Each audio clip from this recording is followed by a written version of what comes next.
Bonjour, je suis content d'être à nouveau avec vous.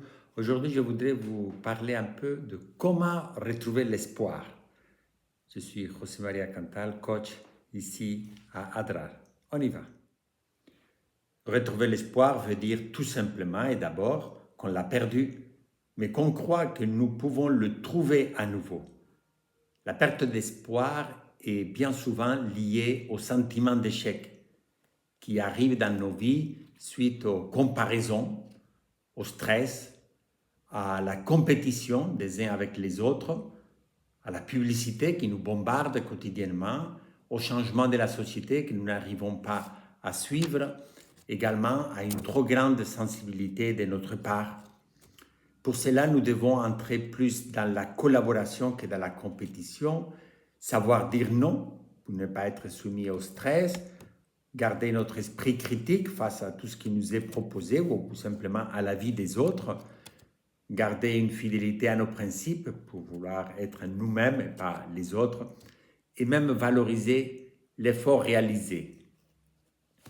Nous devons surtout sortir de la pensée binaire ou bipolaire dans laquelle nous pensons que tout est ou 100% bon ou 100% mauvais, que nous avons tout ou que nous n'avons rien, que ce sera maintenant ou que ce ne sera jamais, que bien je suis respecté ou bien je suis méprisé, qu'il m'aime ou il me déteste, que je suis dans le succès total ou dans l'échec total. Sortons de cette pensée. Pour retrouver l'espoir, il faut avant tout un changement d'attitude. Par exemple, imaginez que vous avez une rage aux dents et que vous ne faites rien, ou que vous avez une fuite dans le robinet et que vous ne faites rien, que votre voisin garde toujours devant votre porte et que vous ne dites rien, que votre belle-mère vous énerve et que vous ne faites rien. Imaginez tout simplement que la température baisse brusquement et que vous ne faites rien pour vous couvrir. Que diriez-vous? Le problème n'est pas tant dans la rage aux dents, la fuite d'eau ou le comportement de ma belle-mère ou de mon voisin, mais dans le fait que je suis dans l'inaction, dans le pessimisme. Se plaindre sans essayer des solutions, même partielles, n'est pas un moyen de retrouver l'espoir. Trop penser également aux dégâts, se plaindre, avoir peur ne règle rien. Pour retrouver l'espoir, il faut poser des actes, même petits, même modestes, sortir de la répétition de choses que nous avons faites dans le passé et qui n'ont pas fonctionné. Essayer de nouveaux chemins. Tout cela rouvre la voie à l'espoir. Voilà 6 petits points pour retrouver le chemin de l'espoir. Premier point, avoir des alternatives. Ne pas se concentrer sur un seul et unique objectif. Deuxièmement, c'est centrer sur ce qui est positif.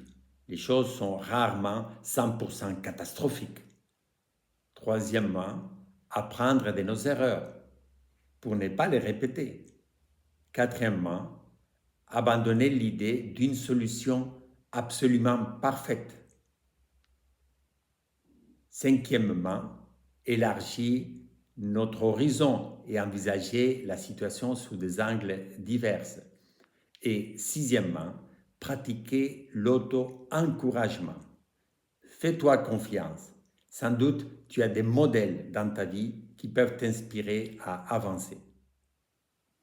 Pour conclure, je vous encourage à réaliser un exercice. Trouver des ressources culturelles contre le manque d'espoir. Des proverbes, des dictons traditionnels, des personnalités exemplaires, des arguments religieux, des querelles connues dans votre entourage. Avancez vers l'espoir, même si c'est à des petits pas. Et laissez dans les commentaires vos succès, vos avancées, même partiales. Moi, je ne perds pas l'espoir d'aider quelqu'un avec mes vidéos. Merci beaucoup de votre patience. Que Dieu vous fasse du bien.